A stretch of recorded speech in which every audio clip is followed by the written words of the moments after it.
Magandang araw mga kaluto. Magluluto po tayo ng inihaw na bangus. Sasamahan po natin siya ng sibuyas, kamatis, celery, paminta, toyo, patis at yung ating pampalasang Knorr seasoning.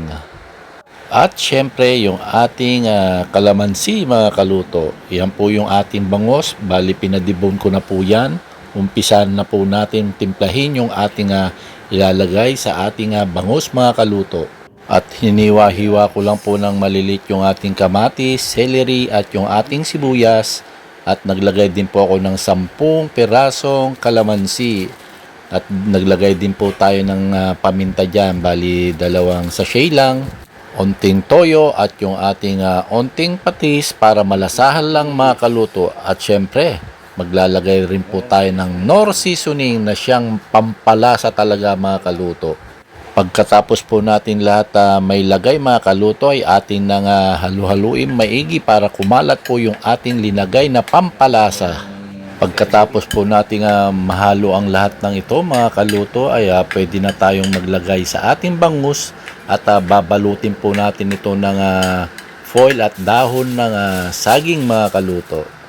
Kapag naihanda na po natin yung foil at dahon ng saging, ilalagay na po natin yung ating bangus mga kaluto at pupunasan lang din po natin siya ng ating tissue mga kaluto at ilagay na po natin yung ating tinimplang palagay mga kaluto. Kapag nailagay na po natin lahat mga kaluto ay atin nang babalutin at gamit nga po yung dahon ng saging at yung ating foil mga kaluto. Yung ating dahon ng saging, isa po rin yan sa magpapadagdag ng aroma ng ating bangus mga kaluto. At sa pagbabalot ng ating bangus mga kaluto ay ating higpitan lamang sa parehas na dulo ng ating iihawing bangus mga kaluto.